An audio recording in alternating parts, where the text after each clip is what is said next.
political officials in Florida, Arizona, Texas and numerous other states are grappling with a rapid surge in coronavirus cases, facing the threat of an out-of-control outbreak that washes over their citizens and overwhelms their healthcare systems. Top political officials in the White House say it's business as usual from their perspective. Advertisement President Donald Trump and his top aides sought Thursday to minimize the threat of the coronavirus to the public's health and the U.S. economy despite alarms blaring across 24 states, including many overseen by Trump-friendly leaders. Aides insisted there would be no change in White House strategy to fight the pandemic, and no additional money or new resources given to states dealing with spikes in cases. In only 3% of the counties across the country are we seeing an increase in cases, said a senior administration official. The vast majority of the country is not experiencing that. When they turn on the TV and see maps full of red and then they go out into their communities, that is not what they see. Some health officials in their Trump administration are engaging with states and contemplating how to bring the latest surge under control, given that many of the stricken counties are the most populous in each state. But COVID-19 is no longer front and center for Trump or most of his White House, in part because it's viewed as an unwieldy and losing issue for a president who has always felt much more comfortable playing economic cheerleader than delving into the nuances of health issues, according to interviews with half a dozen current and former senior administration officials and Republicans close to the White House. The virus has claimed more than 121,000 American lives and no vaccine is imminent. But Trump and his aides are continuing to present a relatively rosy picture of the pandemic by touting a slower pace of deaths nationally even as new cases soared by 47% over the past week, with surging case counts in key states including Florida, Arizona, Texas, California, Georgia, and North Carolina. Even cases on Trump's own team don't alarm the president. Trump's indoor rally in Tulsa, Oklahoma, last weekend led to positive diagnoses for at least 8 Trump staffers. That did not slow the White House push to resume life and reopen businesses across the country, with the assumption Americans take responsibility for their individual health risks, and states' responsibility for the response efforts. We're going to see these things. But the economy is not going to be closed down again, National Economic Council Director Larry Kudlow told reporters at the White House on Thursday, echoing a view widely shared by other top White House aides and the president himself. National Economic Council Director Larry Kudlow. Alex Brandon AP photo. The health experts are not telling us there's a second wave, and we have the tools to deal with this much more expeditiously than we had 2 or 3 months ago, Kudlow said earlier in the day on Fox Business. Health experts are generally not calling the latest surge a second wave. That event could come in the fall. But they've expressed deep concern about the spike in cases as the country tries to quell the first wave. The U.S. has had one of the world's most severe and persistent outbreaks. One official in the administration said it continues to stockpile supplies to fight COVID-19. The coronavirus task force now meets once or twice a week, with Vice President Mike Pence doing a weekly call with governors on the virus. Still, the influence of top health officials around the president has waned inside the West Wing, with Drive.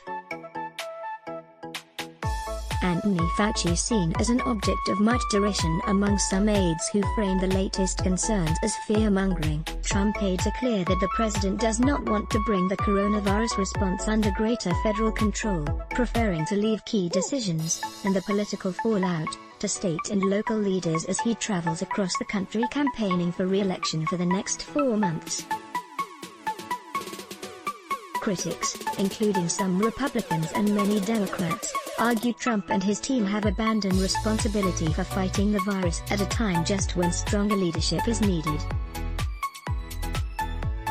We're going to have to learn how to live with this virus for a while, And to suggest that we're beating it or we're winning just doesn't have an appreciation for what a public health emergency is, said T.J. Petrizzo, a Republican lobbyist. Just accept it, own it. You can't close your eyes and say there's no boogeyman in the closet because the truth is that this virus does not go away. Trump spoke about the virus sparingly over the past week, as he attended a campaign rally in Oklahoma, visited the border wall in Arizona, hosted the president of Poland at the White House and flew to Wisconsin to visit a shipbuilding factory and headline a Fox News town hall with his ally and friend Sean Hannity. When he did speak about COVID-19, he touted what he viewed as his administration's stellar response and for the second time in a week invoked a racist nickname for the virus, Kung Flu. Someday, it'll be recognized by history. Someday, Trump said on Tuesday in Arizona about the administration's coronavirus efforts. But our actions and your selfless sacrifice, and that's what it was, saved hundreds of thousands of lives. We had to do it. And we did the right thing. And I'll tell you what, we did the right thing. Now we open. In the events in Wisconsin on Thursday, Trump repeated one of his go-to explanations for the rise in cases, attributing it to more testing, even though many health experts note the rising case count is far outpacing the jump in testing. If we didn't do testing, we would have no cases, the president said during the town hall, echoing statements he has made over the last week on Twitter. But he also claimed that his earlier comments advocating for less testing were made sarcastically. A new poll out this week from the New York Times and Siena College showed Trump's political exposure on his handling of the virus, with 58% of registered voters surveyed expressing disapproval and 38% approving. Trump did much better when voters were asked about his performance on the economy, with 45% disapproving and 50% of voters approving. White House and campaign aides are deeply aware the president's re-election prospects hinge very much on the state of the U.S. economy, and have urged him to turn toward that message as much as possible leading into November, even as the U.S. is consumed by the pandemic, economic downturn and protests. Veering from that course risks turning off Trump voters and key Republicans who pressed the administration to open up the economy during the shutdowns in March and April.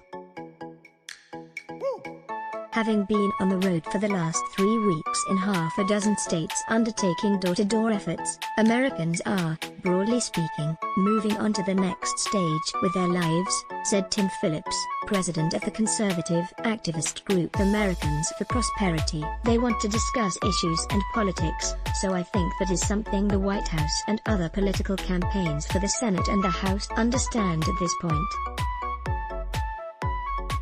Americans are impatient to reopen and tackle big issues.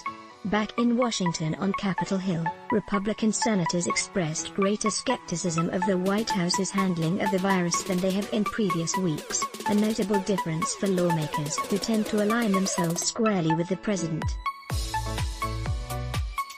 I think we should talk more about getting the medical supply chain back, said Republican Senator Lindsey Graham of South Carolina, a close ally of the president. I'd like to be talking more about all the efforts to develop a vaccine. The day that people hear that a vaccine is available, even though it may not be available today, it's going to be available, anxiety changes. He's got an opportunity here with China to discipline China, so those other things I'd like him to focus on. Marianne Levine and David Lim contributed to this report. Let's block ads. Why? Show your love for him. Click the link in description. Thanks for watching.